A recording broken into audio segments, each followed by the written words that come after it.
오늘 은혜 받으실 말씀 디모데전서 6장의 말씀입니다. 디모데전서 6장 제일 마지막 부분 17절부터 21절까지 말씀 봉독해 드립니다.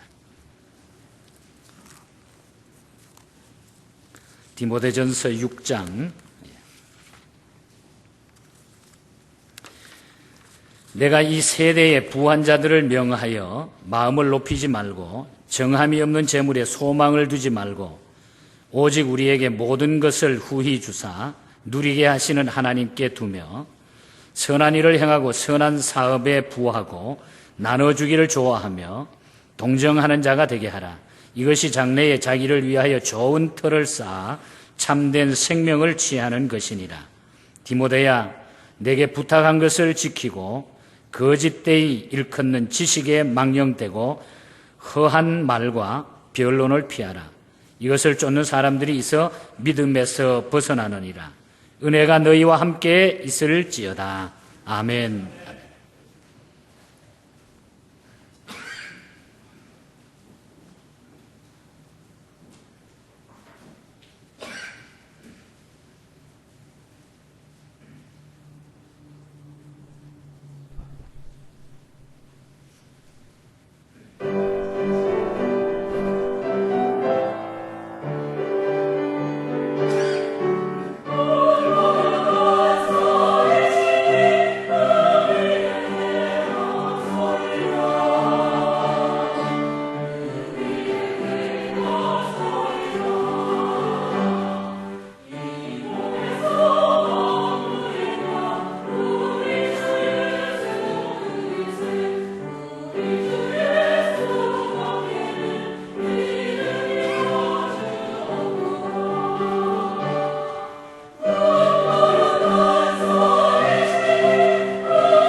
우리 가까운 분들하고 인사 나누시기 바랍니다. 주님 이름으로 사랑합니다. 주님 이름으로 사랑합니다. 주님과 함께 승리하시기 바랍니다.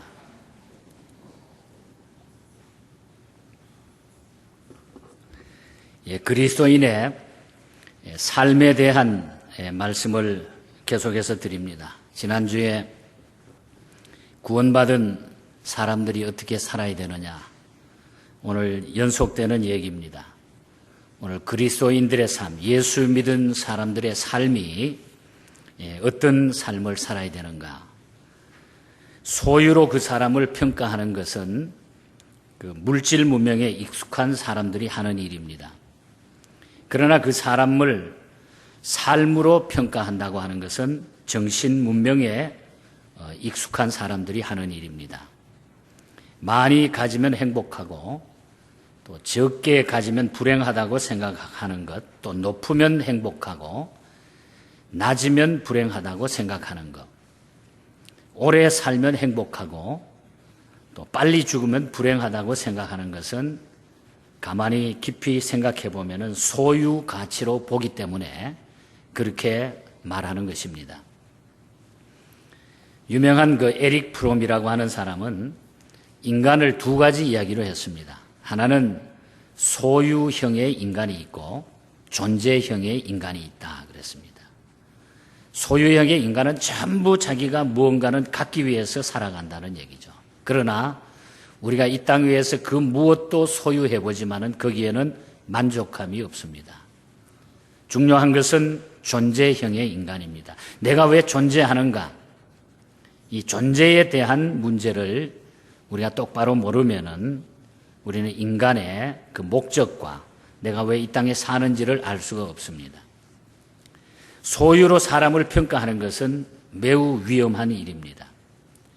예를 들어보면은 아주 그 귀한 다이아몬드를 우리가 휴지로 쌌다고 해가지고 그 다이아몬드가 휴지 안에서 돌멩이가 되는 것은 아닙니다. 또 반대로 돌멩이를 우리가 아주 이쁜 값비싼 실크 보자기에 그 돌멩이를 쌌다고 해서 그것이 보석이 되는 것은 아닙니다. 바울의 말씀대로 질그릇이라도 보배를 거기에다가 담으면 보배 그릇이 되는 것입니다. 천박하고 무가치한 사람이라도 보배이신 예수님을 그 안에 모시게 되면은 귀한 그릇이 된다는 얘기입니다. 오늘 이 본문은 예수 그리스도의 사람들이 어떻게 살아가야 하는가, 우리 예수님을 믿는 우리들이 어떻게 살아가야 되는가, 아들과 같은 사랑하는 디모데에게 바울이 얘기해주고 마지막 디모데 전서를 마치는 이런 모습을 보게 됩니다. 간단하게 세 가지만 오늘 말씀을 드리려고 합니다. 자, 예수 그리스도의 사람들이 어떻게 살아야 할까요? 첫 번째는 소망을 하나님께 두어야 한다 하는 그런 말씀입니다. 17절 말씀해 보면은 내가 이 세대의 부한 자들을 명하여 마음을 높이지 말고 정함이 없는 재물에 소망을 두지 말고 오직 우리에게 모든 것을 후히 주사 누리게 하는 하나님께 두라 그랬어요. 하나님께 소망을 두라. 이 17절 말씀은 먼저 부한 자들은 마음을 높이지 말라 그랬어요. 부한 자들 마음을 높이지 말라. 부자들, 소유가 넉넉한 사람들은 교만하지 말라 하는 그런 뜻입니다. 권력을 가진 사람도 마찬가지입니다. 겸손해야 됩니다. 이 권력이라고 하는 것이 하루아침에 떠날 수가 있기 때문에 부자도 겸손하고 권력을 가진 사람도 겸손해야 됩니다. 이 돈이라고 하는 것은 한 정함이 없이 돌고 도는 것이기 때문에 하루아침에 이것이 없어질 수도 있는 것이죠. 인기인도 마찬가지입니다. 인기 명예를 가지고 있는 사람도 겸손해야 됩니다. 인기라고 하는 것은 구름처럼 떠돌아다니기 때문에 어느 날 햇볕이 나면 구름이 없어지는 것처럼 인기도 마찬가지인 것입니다. 작년에 우리 목사님들의 모임에 유명한 한국 성악계를 대표할 만한 훌륭한 교수님이 오셔가지고 찬양을 했습니다. 저도 그분에게 대학 다닐 때에 배운 적이 있는 그런 성악 교수님이신데 이분이 와서 우리 목사님 모임에 특별 찬양을 부르는데 저는 오랜만에 그분을 뵀는데 두 가지 때문에 너무 놀랐어요. 60년, 70년대에 유명했던 그런 교수님이거든요. 두 가지가 놀랐는데 하나는 너무 많이 늙은 모습에 놀랐어요. 참 세월이 이렇게 빠르구나. 제가 뵀을 때만 해도 안 그랬는데 그렇게 약한 모습으로 나이가 많이 든 모습, 여기에 하나 놀랬고 그 다음에 또 하나는 찬양을 하는데 노래가 힘이 없고 처지고 음정이 막 틀리고 떨어지는 거예요. 제가 그걸 바라보면서 세상에는 별 수 없구나. 시간이 지나고 세월이 지나면은 다 약하고 여기에 우리가 소망에 걸 것이 없구나. 오늘 이 본문에 보면은 눈에 보이는 것들, 손으로 만질 수 있는 것들에 소망을 두지 말라고 이렇게 교훈을 하고 있습니다. 오직 우리에게 모든 것을 후히 주사 누리게 하시는 하나님께 소망을 두라. 하나님께 소망을 두라. 골로새서 1장 5절에 보면은 너희를 위하여 하늘에 쌓아둔 소망이라 그렇게 말하고 있습니다. 3장 1절에서는 위의 것을 찾으라 그랬습니다. 3장 2절에서는 위의 것을 생각하고 땅의 것을 생각하지 말라 그랬습니다. 하나님께 소망을 둔다고 하는 것은 하나님께 모든 것을 맡긴다. 하나님께 맡기면 평안합니다. 하나님께 맡기면 걱정이 없습니다. 하나님께 맡기면 해결이 되는 줄 믿습니다, 여러분. 그래서 우리가 소망을 하나님 앞에 두고 살아야 돼요. 예수 믿는 사람들. 이것이 우리 그리스도인의 삶이에요. 거기에 소망을 두게 되면 평안이 찾아오게 되죠. 걱정이 없어지게 되는 것입니다. 태국에서 선교하시다가 세상을 떠나신 훌륭한 선교사님이 계십니다. 그분의 장례식에 타이틀이 천국 가는 한송식으로 이렇게 명명이 됐고, 설교는 한송사, 조사는 축사, 조가는 축하의 노래로 바뀌었습니다. 장례식에 딸도 아들도 아버지가 천당 가는 걸 기뻐한다고 인사를 했습니다. 모든 조문객들이 그 예배에 참석해서 엄청난 큰 은혜와 기쁨과 감격과 소망을 맛보게 됐어요. 이것이 하나님께 소망을 둔 사람들의 모습인 것입니다. 하나님께 소망을 두십시다. 하나님이 책임지신다고 하는 소망을 가지십시오. 하나님이 해결하신다고 하는 소망을 가지시기 바랍니다. 하나님이 길을 여신다는 소망을 가지시기 바랍니다. 하나님이 살리신다는 소망을 가지시기 바랍니다. 걱정하고 힘들고 고달프다고 우리는 지쳐서 어찌할 바 없는 이런 핑계가 아니라, 우리는 하나님께 소망을 두게 되면 우리의 길은 달라지는 거예요. 우리의 모든 삶이 달라지기 시작하는 겁니다. 거기에 힘이 생기는 것입니다. 이것이 바로 우리 그리스도인의 삶인 것입니다. 바울이 디모데에게 하나님께 소망을 두라. 하나님께 소망을 두라. 네 어린 나이에 목회하며 여러 가지 일들을 감당하기 얼마나 네가 힘들겠느냐. 그러나 하나님께 소망을 두게 되면 어떤 것도 이겨나갈 수 있을 것이다. 하나님께 소망을 가지고 저와 여러분들이 살아갈 수 있기를 축복합니다. 두 번째로는 나눠주기를 좋아해야 된다고 하는 말씀이에요. 나누어 주는 것을 좋아해야 된다. 이것이 우리 그리스도인의 삶이 되어야 된다는 얘기입니다. 18절 말씀해 보면 선한 일을 행하고 선한 사업에 나눠주기를 좋아하며 동정하는 자가 되게 하라 그랬습니다. 이스라엘 나라를 대표하는 두 바다가 있죠. 우리가 너무나 잘 알죠. 하나는 갈릴리 바다고 하나는 사해 바다입니다. 갈릴리 바다는 각종의 물고기가 뛰놀고 거기에는 아주 여러 100가지가 넘는 그 물고기들이 거기에 삽니다. 그리고 사해 바다는 생명이 살지를 못해요. 이유는 물이 빠져나갈 곳이 없기 때문입니다. 들어오는 물을 꿀꺽꿀꺽 삼키기만 할 뿐 단 한 방울도 이 사해 바다는 바깥으로 못 내보내. 이유는 바다의 위치가 너무 깊기 때문입니다.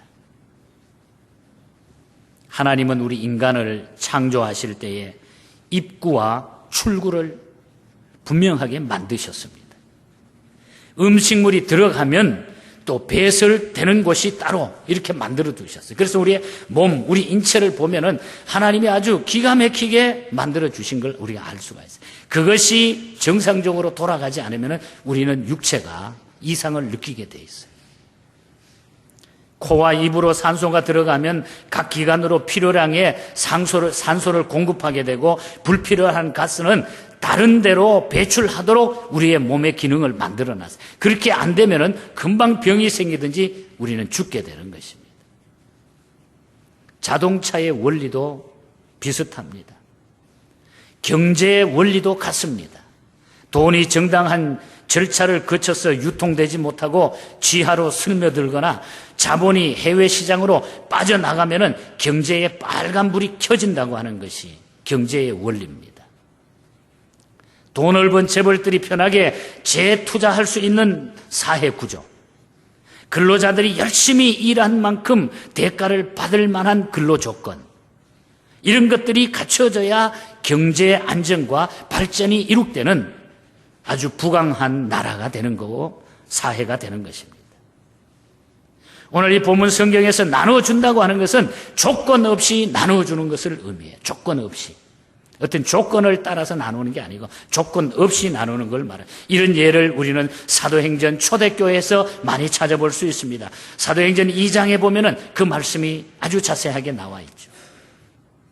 서로 교제하며 떡을 떼며 기도하기를 전혀 힘쓰니라. 믿는 사람이 다 함께 있어서 모든 물건을 서로 통용했다. 유무상통했다.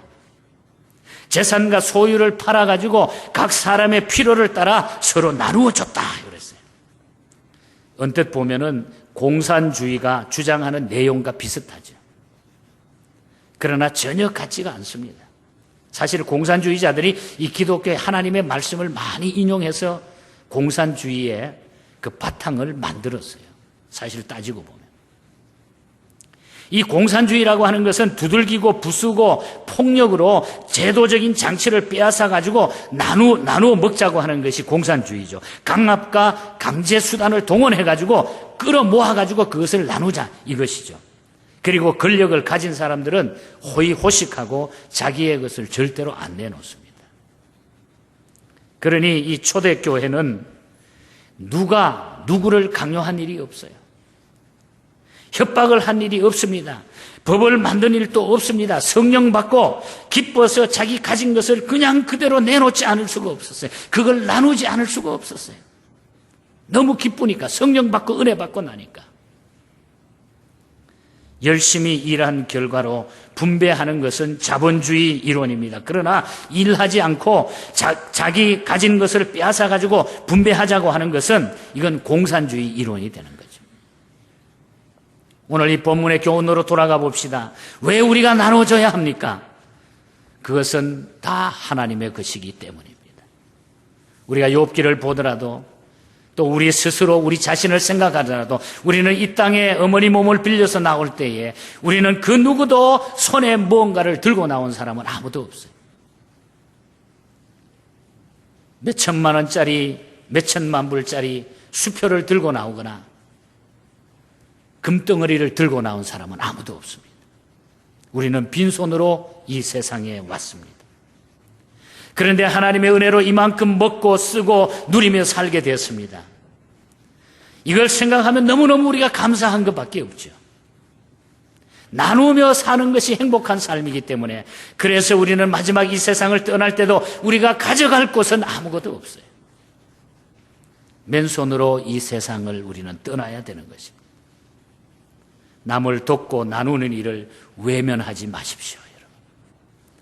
그리고 땀 흘리지 않고 남의 것을 바라고 기대하지도 마십시오. 열심히 우리가 일하고 열심히 섬기고 열심히 모아서 하나님이 주신 은혜의 그 복을 우리가 함께 나누는 사람들이 돼야 돼요.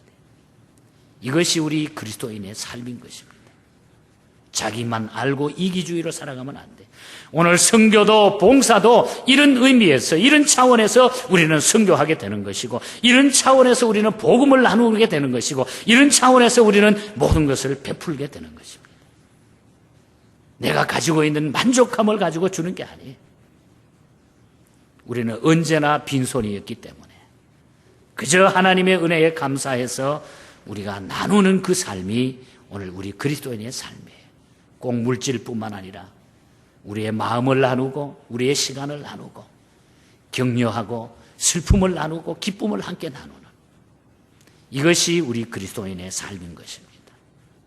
소망을 하나님께 두시고 나누는 삶으로 주님 앞에 승리하는 복된 삶을 살기를 주님 이름으로 간절히 축복합니다. 마지막 세 번째로는 참된 생명을 취해야 된다. 오늘 설교의 제일 중심 부분이 오늘 이 마지막 부분입니다. 참된 생명을 취해야 된다. 12절 말씀에 보면 6장 12절 말씀에 보면 영생을 취하라. 그리고 19절에서는 참된 생명을 취하는 것이니라. 요한복음 10장 28절에 보면 내가 저희에게 영생을 주노니 영원히 멸망치 아니할 터이요. 영생을 줄 것인데 그 영생이 영원히 멸망치 아니하리라. 영원한 생명, 영원한 생명.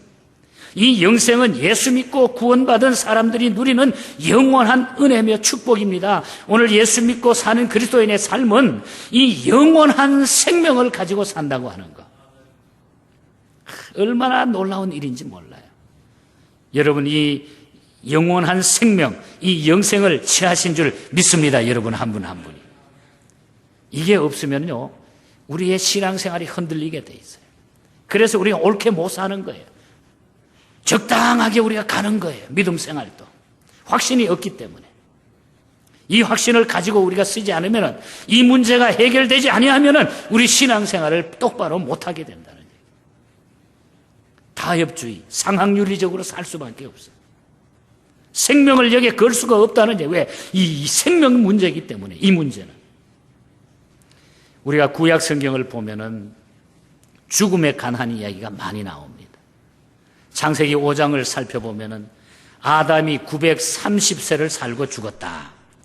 에노스라고 하는 사람은 905세를 살고 죽었다. 게난이라고 하는 사람은 910세를 살고 죽었다. 노아는 950세에 죽었고, 아브라함은 175세에 죽었고, 야곱은 147세에 애굽에서 죽었다. 모세는 120세에 모압 평지에 있는 느보산에서 죽었다. 이 죽음에 대한 이야기를 아주 많이 다루고 있는 것을 보게 됩니다. 구약 성경의 경우 언제 태어났고 언제 죽었는가를 개인별로 자세하게 설명을 해나가고 있습니다. 그러나 우리가 신약에 와서 보면 신약 성경에는 전혀 다른 방향으로 얘기를 하고 있어요. 베드로가 어떻게 태어나고 어떻게 죽었는가, 바울이 언제 죽었는가, 마태, 마가, 누가가 언제 죽었는가, 요한이 어디에서 언제 죽었는가, 전혀 거기에 대한 죽음에 대한 자세한 설명이 없습니다. 그 이유는 신약은 예수 그리스도를 통한 부활과 영생에 초점을 맞추고 있기 때문에, 예수 믿으면 영원한 구원이 있고 예수 믿으면 영원히 산다고 하는 이 죽음을 이긴 영원한 삶이 우리에게 있기 때문에 신약에 와서는 죽음에 대해서 강조하지 않아요. 오히려 죽음을 갖다가 잔다고 이렇게 말씀하고 있는 것입니다. 예수는 부활이요, 예수는 생명이라고 말씀하고 있습니다. 그리고 예수 믿으면 영원히 산다고 말씀하고 있습니다. 나를 믿는 자는 죽지 아니하리라. 나를 믿는 자는 영원히 살리라. 영원히 살리라. 이것이 복음인 것입니다.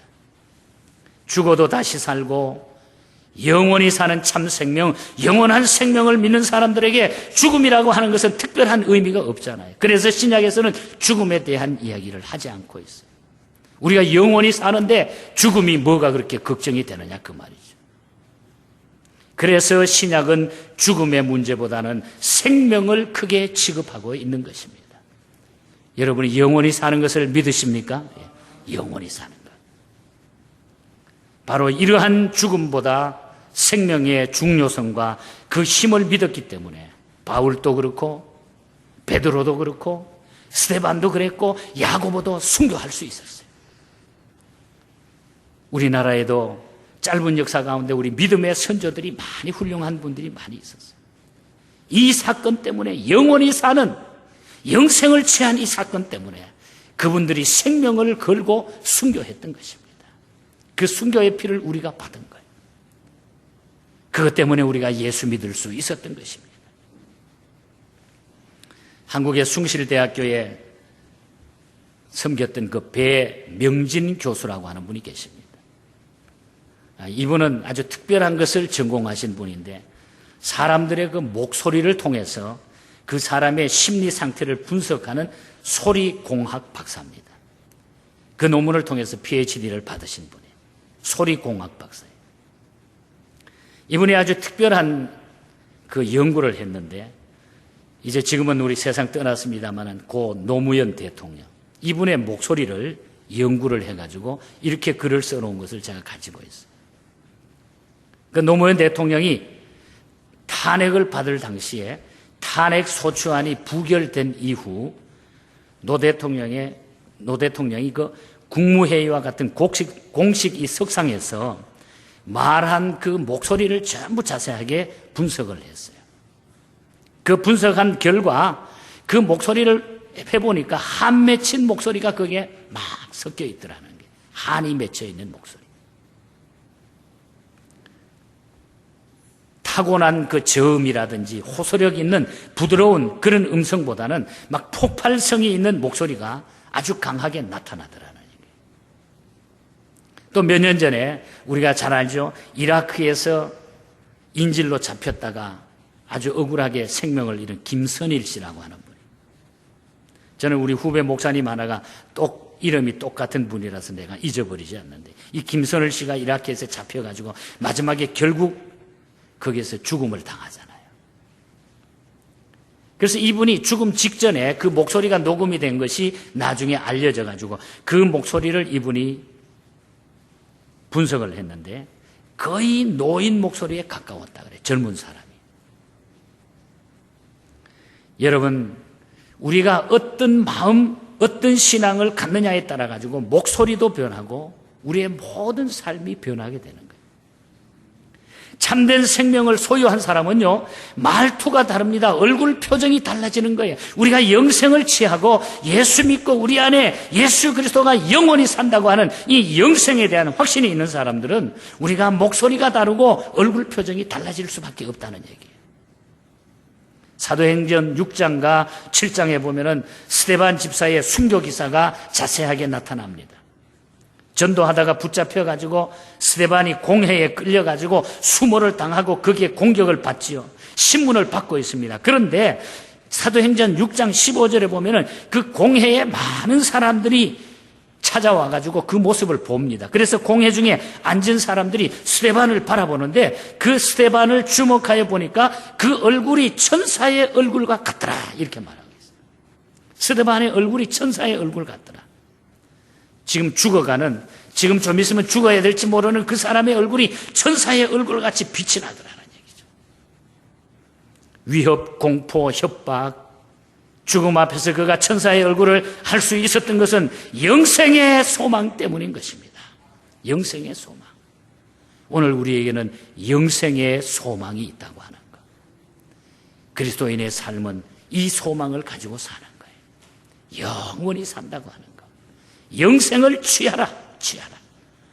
죽음을 이기신 이 영생을 취하시고 이 죽음을 이기신 그리스도를 바라보시면서 힘있는 인생길을 걸어갈 수 있기를 축복합니다. 여러분. 이 세상은 잠깐 있다가 떠나지만 우리에게는 영원한 삶이 보장이 되어 있습니다. 그 사람의 마음은 얼굴로 드러나게 되어 있습니다.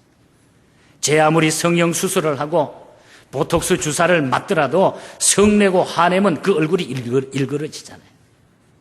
그러나 돌에 맞아 죽어도 마음속에 영생이 있으면 천사의 얼굴이 되는 줄 믿습니다, 여러분. 그래서 우리의 얼굴 모습 속에, 예수 믿는 사람은 얼굴 모습 속에, 우리의 삶 속에, 우리의 말 속에 그리스도가 살아있는 이 역사가 보여져야 되는 거예요. 이게 믿는 사람의 모습이라는 얘기죠. 영생을 취합시다. 참된 생명을 소유하십시다. 예수님을 내 심령 안에 모시고 살아갈 수 있기를 바랍니다, 여러분. 우리 한번 따라 합시다. 소망은 하나님께 두고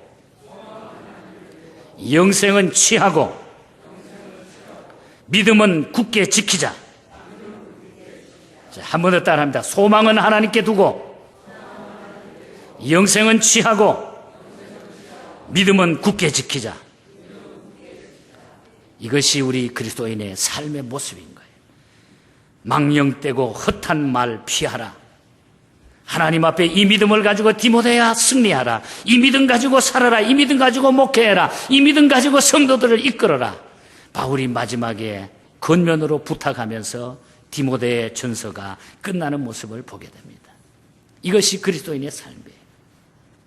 마지막 결론으로, 마지막 불을 542장 찬송으로 오늘 설교의 결론을 또 마치려고 합니다. 미국의 J.H. 파운즈라고 하는 여사가 만든 이 찬송가입니다. 예수님을 뵙게 되리라고 하는 흔들림 없는 간절한 소망을 노래한 가사가 오늘 이 찬송가 가사예요. 여기에 꿈이라고 하는 것은 잠잘 때 나타나는 그 꿈이 아니라 영원한 그 소망을 가지고 주님을 찬양했던 그분의 모습이에요. 이 찬송을 하면서 그는 구원의 감격 속에 영생을 취한 소망을 가지고 살아가는데 내가 무엇이 두려우냐?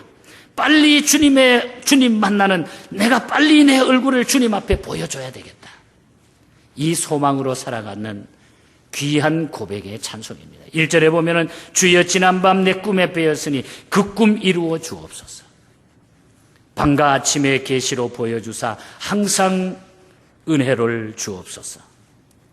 마음 괴롭고 아파서 낙심될 때 내게 소망을 주셨으니 내가 영광의 주님을 바라보니 앞길 환하게 보이로다. 세상 풍조는 나날이 갈리어도 나는 내 믿음 지키리니. 인생 살다가 죽음이 꿈 같으나 오직 내 꿈은 참되리라. 나의 놀라운 꿈 정녕 남이 끼는 장차 그른에 받을 편이. 나의 놀라운 꿈 정녕 이루어져 주님 얼굴을 배오리라. 세상 풍조는 나날이 갈리어도 나는 내 믿음 지키리니. 인생 살다가 죽음이 꿈 같으나 오직 내 꿈은 참되리라. 여러분, 믿음을 지킬 수 있는 저와 여러분이 될 수 있기를 바랍니다. 믿음을 지켜야 돼. 이 마지막 때는, 풍조가 흐르는 이 시대에 우리는 믿음을 지키고 승리해야 됩니다. 이 그리스도의 삶을 통하여 우리 하나님 앞에 크게 영광 돌리는 우리 모두가 될 수 있기를 주님 이름으로 간절히 축복합니다. 하나님 아버지, 감사합니다. 연약하고 부족한 저희들 사랑해 주시고 하나님의 사람으로 그리스도인으로 인쳐주심을 감사합니다. 하늘의 소망을 두고 영생을 취하고 이 마지막 시대에 믿음을 지켜나가는 우리의 삶이 되게 하여 주시옵소서. 주님의 얼굴 배울 때에 잘했다 칭찬받는 우리 모두가 되게 하여 주시옵소서. 거룩하신 예수님 이름으로 기도하옵나이다. 아멘. 우리 기립하셔서 542장 함께 찬양합니다.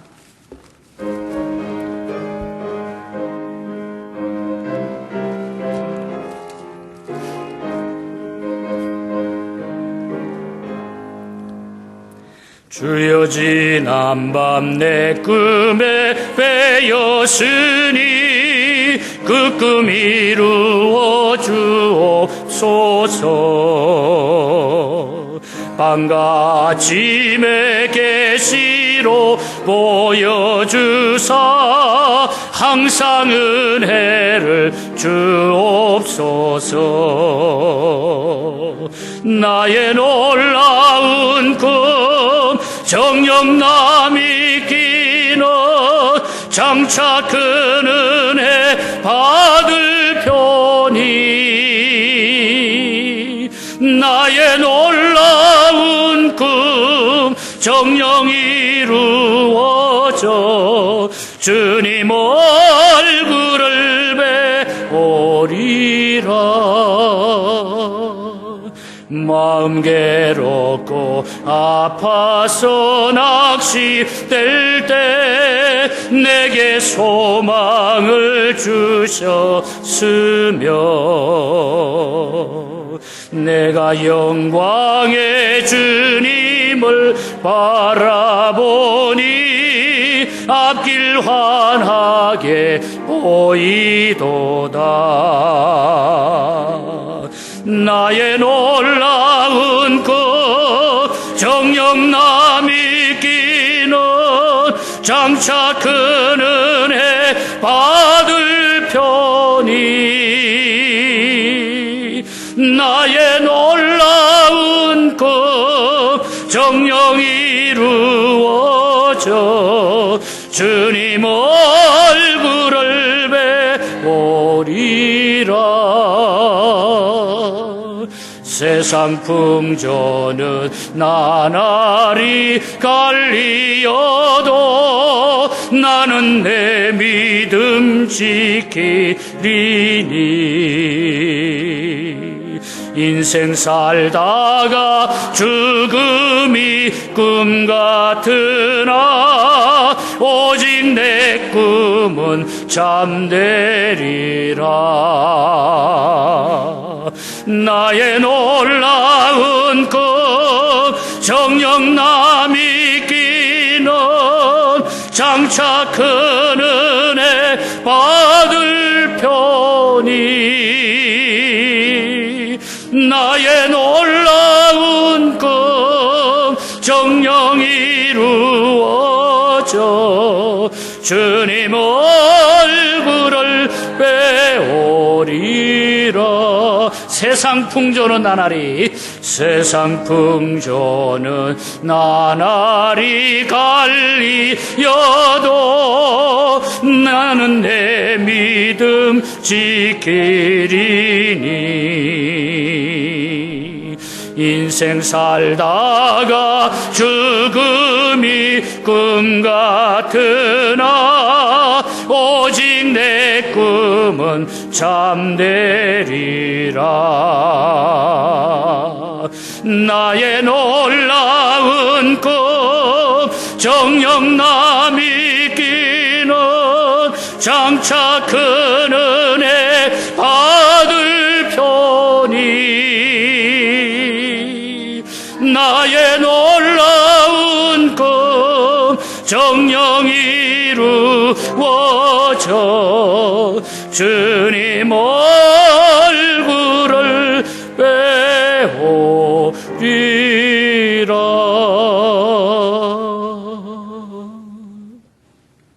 이제는 교회의 머리가 되시며 죄악으로 말미암아 죽어야 마땅할 저희들을 죄악 가운데서 영생을 취한 영원한 삶으로 구원해 주신 우리 주 예수 그리스도의 크신 은혜와 하나님 아버지의 무한하신 사랑과 성령님의 교통 충만 위로 역사하심이 세상 풍조가 나날이 갈리어도 이 믿음 굳게 지키고 우리 주님 앞에 아름다운 얼굴로 주님을 배웠고 승리자로 살기를 원하는 오늘 예배드린 사랑하는 온 교우들 머리 위에 우리 교회 위에 중국에 흩어져 있는 모든 지교회들과 성도들 머리 위에 영원토록 함께 있을지어다.